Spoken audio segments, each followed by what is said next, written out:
Okay, so today I want to talk to you about a new program that I think will greatly benefit our school.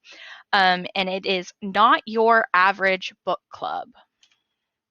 So, the program objectives are to create inclusive collections that acknowledge and celebrate diverse experiences and provide instructional opportunities to empower learners as effective users and creators of information and ideas.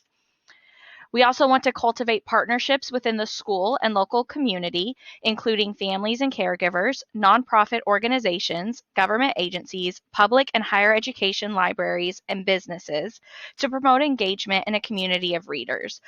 For this program specifically, we are going to focus on families and caregivers. And then to create a reading community that helps us strengthen students' reading comprehension and reading response skills. So, a non traditional book club is one that allows students to read self selected books and discuss them with peers and adults. So, rather than everyone having to read one book at a time, the students are getting to choose what books they would like to read, and then they just come and discuss them with peers and adults. So, hopefully, teachers and parents are getting involved with it as well. Once a month, we will have an in person meeting, but participation will be available virtually 24/7 via our Google Classroom. And parents and teachers are welcome to come to that in person meeting as well. So, some examples of activities could include a book of the month. Students can take a vote on their favorite book they've read that month. Book shelfies. Students will take a selfie with their favorite book and post it to the Google Classroom along with a brief explanation of why it's one of their favorite books. It even could be something that is printed out and posted in the library. Book snaps. Students can take a picture of a page in their book and mark it up using a photo editing app like on iPhones and I think Android as well. The camera has a markup feature, but other apps like Snapchat and Instagram have these features as well where the students can draw on them. And then book reviews. This is where students can record book talks or reviews to share with their peers. Book trailers could even be something that could go alongside that, where students create trailers trying to get their peers to read the books they like. Um, and we would utilize Flipgrid for the book reviews. At least to get started, I think Flipgrid would be an excellent way for students to be able to share their reviews as well as then view them. All right, and then lastly, creative writing slash future authors. Students add their own stories to the Google Classroom for everyone to read. If we are creating readers, we want them to be writing as well. And we have a lot of students that enjoy writing and want to get feedback from their peers on what they've written. All right, so our targeted student audience is going to be all of the 7th and 8th grade students at Pine Tree Junior High, but we definitely want to get parents and teachers involved as well.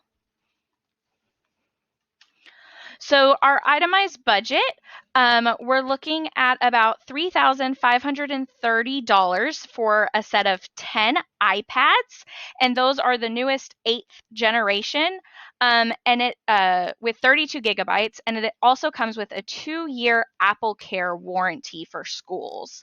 And then we're looking at about $378 for storage for the iPads. This is a tech tub that has 10 compartments.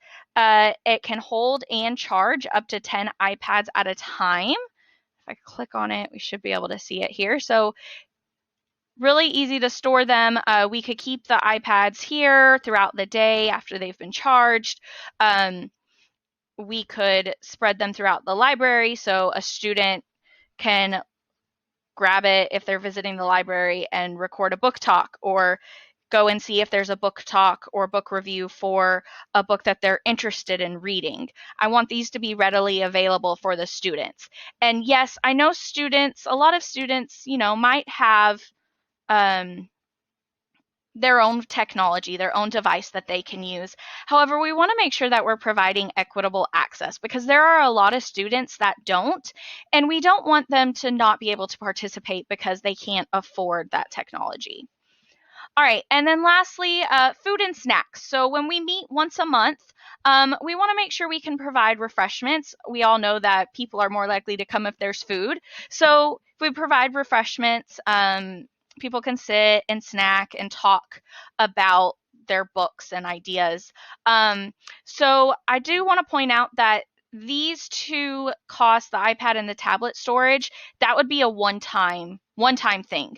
These food and snacks, I estimated about how much it might be for an entire school year's worth, and then that would be a recurring thing we would need to include on the budget each year. All right. A prevalent misconception is that reading must be a solitary endeavor.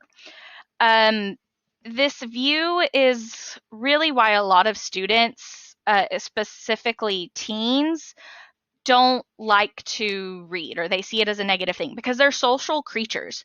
So we really need to be successful in creating a reading community. We need to make it a social experience. And there was actually a school in Illinois that did this successfully, and they provided opportunities for students to interact with one another using blogs, book talks, and book trailers. 11 elements to build a successful reading community. We want to create and use a print-rich environment. We want adults to serve as role models who enjoy reading. We want to make time for reading. We want to create a sense of ownership. Let those students choose what they want to read and discuss.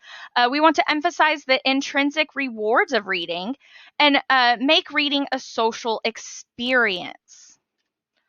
We also want to create a structure of collaborative leadership, articulate values, goals, and expectations of reading, create effective two-way communication between school and home, sponsor special school-wide events that celebrate the value of reading, and highlight books worth reading. And hopefully with this program, we will be able to do all of those things to build a successful reading community. Third space book clubs include less structure to give students a sense of autonomy to discuss what they want to discuss. So in other words, these are student-led book discussions. The students are choosing what they want to read. They're choosing what they want to talk about. And we are there as facilitators to help guide them, but really it should be student-centered. Now, I do know you're probably all thinking, well, what if their conversations get off topic? And they might, but that's okay because we're giving them that opportunity to socialize and still discuss books and reading and draw them in and hopefully create that love of reading. Permitting self-selection and choice in reading can be a powerful incentive for learners. In a qualitative study, out of 108 seventh grade students documented their structure of a self-selection based reading program and its impact on its students. So in that study, 70% of students read more than the required number of books, and 86% of students started recommending books to their peers. Although the program was focused on reading interests of individual students, it promoted an atmosphere of social collaboration, which is really what we want if we're going to build a reading community within our school.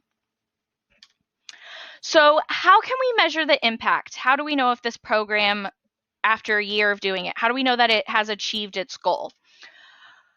We can have students take reading assessments before and after the implementation of the program and to see how much growth they have made. We can have students take motivation to read surveys. We could do those at the beginning and the end as well. See what their motivation to read was like before they started this program and then what it was like after they finished the program or at the end of the year, because it hopefully will be a continuing program. We can voice record student interviews with parent permission, of course, to get student input and feedback. And then we can record book club meetings as well to go in and go back and review them and see what students liked, what they didn't like, what they were discussing. We even can go back and look at the history and of what is the history of the interaction on the Google Classroom itself and see what students are utilizing, what they're not, and see what we could change. All right, and these are my references. I hope you will consider this program. I think it will be essential to our school. Thank you for your time.